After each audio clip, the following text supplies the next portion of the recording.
What is going on, guys? Welcome back to the channel, and today we are going to be answering a bunch of questions that you guys asked me a few weeks ago, all to do with Star Wars Squadrons. Now, before we get into it, I know a lot of you probably did miss your chance to, put those questions down because this was just a community post from a few weeks ago. So if that was the case and you do want your own questions answered, then about 24 hours after this video goes up, I'm going to actually be doing a live stream on Battlefront 2, and I'm going to be answering your questions live over there. So if you do want to ask some of your own questions, be sure to turn on those notifications so that you know when I'm streaming, and hopefully I see a heap of you guys over there on the stream. Also, on top of that, I will actually be streaming the launch of Squadrons, which is going to be about 60 hours, I think, after this video goes up, so it's not too far away now. It launches at midnight on the 2nd, and obviously in Australia we're kind of ahead of most of the world, so it's going to be probably earlier than you guys get it. So if you do want to stop in and watch any of the early multiplayer gameplay, then again, be sure to turn on those notifications and you will be able to see the launch of the game on the channel. Now anyway, getting into the first question, this one comes from RenSK, who says, when playing on PS4, is there any push to talk feature? Now I don't know if there is an actual push to talk as in, the typical push to talk where it's literally push the button and they can hear you. I know that you can turn the voice chat on and off, both for yourself, and I think you can also just completely turn it off for the whole team as well. But I'm not too sure about on PS4. We played on the PC version and I didn't really check, to be honest, to see whether there was a push to talk, but I know for a fact that you can turn off that voice chat if you do want to have your voice hidden. The next question comes from Cobalt, who says, do you think the game will have balancing issues, for example, one class being OP and just way better all round, or maybe everyone in the game plays the same class? And is there a system to stop everyone picking the same class? He also says, PS, if you read this, Sammy, I received my Battlefront 2 top 5 plays prize. It came 3 days early. That is great to hear, my man. As for the question, I don't think the game's going to have any sort of glaring balancing issues. There will definitely be, like in every game, there's always going to be one thing that's just slightly better than the rest. You can't really ever have, perfect balance. But at least from what we played, there was nothing that really stood out. The Interceptor class was definitely like the easiest to get the hang of, and I think it was probably slightly better in terms of like getting kills and stuff. But, we only played for a small amount of time, and the thing is that the other ones might be a bit harder to get used to, but they might actually end up being a bit better. So I don't think there'll be any glaring balancing issues in that regard. As for everyone playing the same class, I do think that will be a bit of an issue early on, but I think it will sort of balance out once people realise that it's going to be best to sort of have, one of each class on the team. So early on, I'd expect we'll see a lot of people playing Interceptor and Fighter, just because simply they're the easiest to get used to and they're probably the easiest in terms of getting kills. But I think, a month after the game's out, there'll probably be a lot of people playing Support and Bomber as well. Now, as for the system to stop everyone picking the same class, I don't think there was.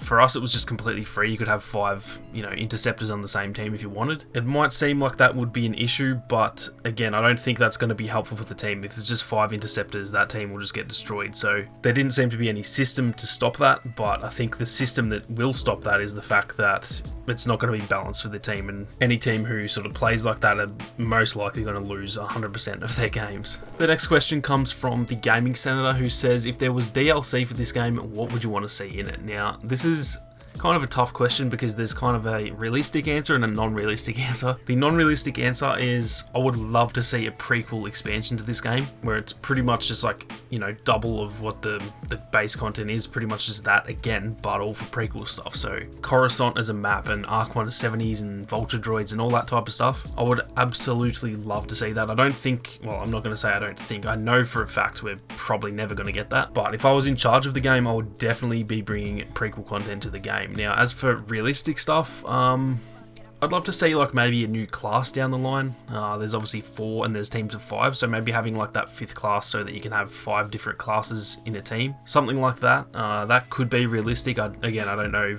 if we even are going to get any content, so it's hard to tell, but yeah, I would definitely love to see some stuff like that down the line for sure. The next question comes from Aussie, who says, what are you looking forward to most in this game? For me personally, it's kind of 2 things. One is just simply squatting up with the boys, playing, jumping on the mics with the boys and yeah, just messing around in the game and having fun. The other aspect to it is just that competitive nature. I'm a very competitive person. Always played a lot of sport as a kid, and now that I'm not playing sport, gaming is kind of like a sport for me in a way where I'm always trying to win, always trying to do well. And so because this game is so sort of strategic and competitive, I'm really keen to, I'm going to start out very bad at the game. Like, I've even just know from playing that I'm going to be absolute garbage when it launches. But I'm already sort of looking forward to that grind where, you're going to start out being frustrated and you're going to be losing games and you're not going to be doing well, to then a few months later when you're doing really well, and I'm really keen to sort of go through that whole process. So that's probably what I'm looking forward to most in the game overall. The next question comes from Ray Masiris, who says, are you thinking about focusing on different factions for different platforms? For example, New Republic for PS4, Empire for Xbox One, and both for PC.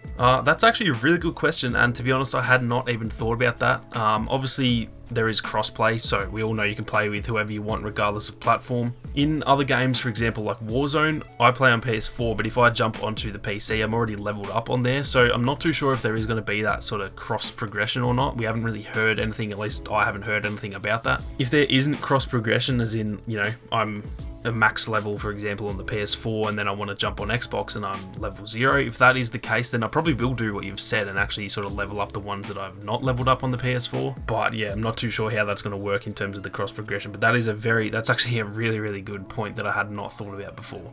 The next question comes from Percolating, who says, do all TIE fighters except the Reaper have a stronger hull to compensate for the Rebellion's shielded fighters? I believe they do. Looking at the stats, it wasn't a drastic change though. The thing with the shields is that they're really useful, but they're not, it's not like in other games where you get maybe like double the amount of health. It's nothing like that. So it didn't feel like the New Republic was any stronger than the Empire, for example. They both seemed really balanced, and I can't really remember the stats too much in terms of, how much stronger the actual hull was, but I know that they have slightly compensated for that just to make sure that everything is balanced. The next question comes from Sam the Man, who says, do you think there will be updates to add new cosmetic items, and if so, what would you like to see? Now, this is kind of the same as the answer earlier. I'm not too sure if we will get any cosmetic items or just DLC in general. So far, it seems like they're definitely leaning towards, just giving us the game, and then that's going to be it. They'll do balancing updates and stuff, but it doesn't seem like there's going to be any content.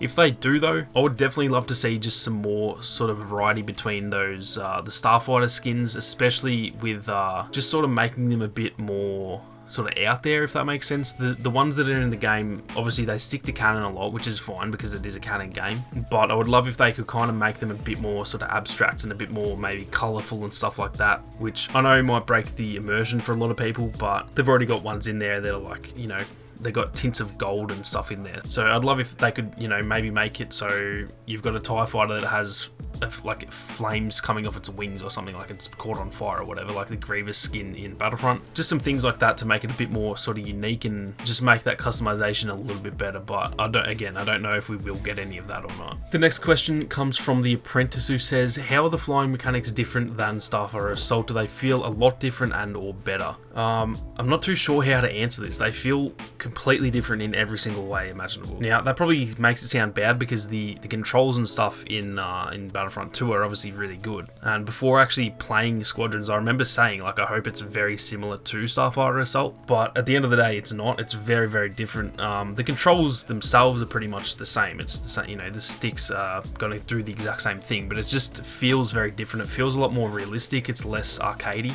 So the turning circles are all a little bit slower. There's obviously the sort of power management system, which is very in depth, and that in itself is just a whole other layer than anything that we get in Starfighter Assault. And so yeah, to answer the question, they do feel a lot different. And as for better, that is really just subjective, because a lot of people are probably going to love that, arcadey feeling to Starfighter Assault, and then they might play Squadrons and just not really like it because it's too realistic. And then on the other side of that, a lot of people like myself, for example, who love Starfighter Assault are actually going to love Squadrons even more because it's just way more in depth, and yeah, there's a lot more to it. So it's hard to say if it's better or not, but it definitely is very different. The next question comes from Leo K, who says, I saw Hosnian Prime in the reveal and the single player trailers. Does this mean it will be a playable map in multiplayer? I can confirm it is definitely in the game in the campaign. I'm pretty sure it's in multiplayer. We didn't actually play it, so I don't know for certain that it is, and I don't know if it's been confirmed or not, but yeah, I'm gonna say 99% sure that it is going to be a multiplayer map.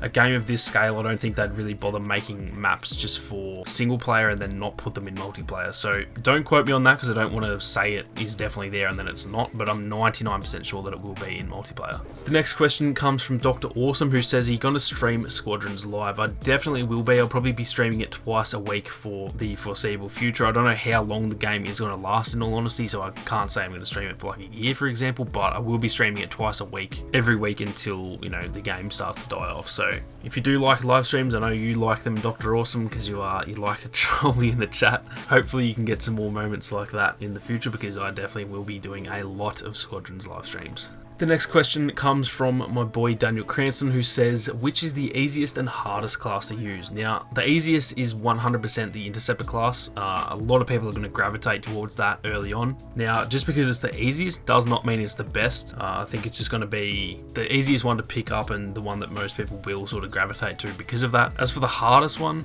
I would probably say the support class, at least for me, you know, from what I've played so far, it seemed to be the hardest. But again, just because it's the hardest doesn't mean it's going to be the worst. I think actually support will probably be, if not the best, then probably one of the best classes in the game. So for the easiest, I would definitely say Interceptor. For the hardest, I would definitely say the support class. But as for which is actually, you know, good and bad, I'm not really too sure just yet. My man Vic says, what major steps would you take to combat climate change if you had the platform to do so? I would get the Death Star, I would aim it at the sun, and I would blow the sun up.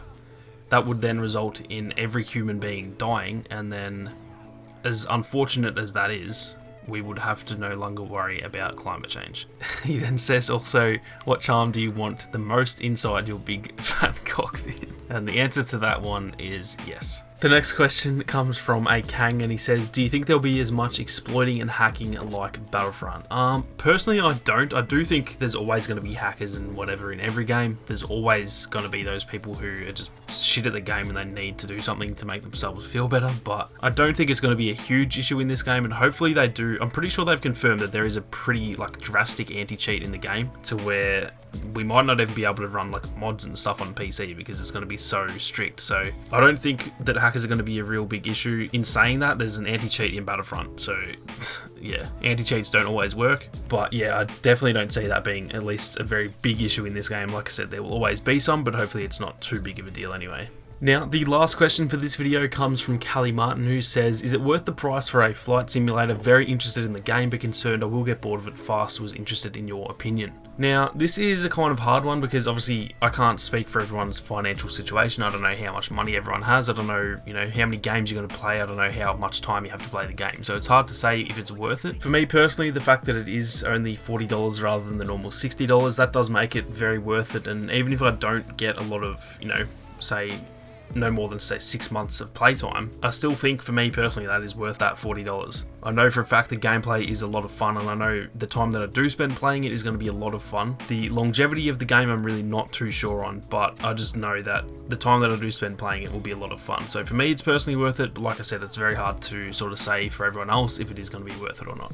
But that is going to do it for all the questions in today's video, guys. Like I said, tomorrow there will be a live stream on Battlefront 2. So like I said, if you do want to ask even more questions, then be sure to turn on those notifications so you don't miss out. It will be between 8 AM and 9 AM Australian Eastern Standard Time. So if you just put that into Google, that will convert that into your own time. And yeah, hopefully I see a lot of you guys there. Thank you all very much for watching. You guys have a great day, and I'll catch you all in the next one.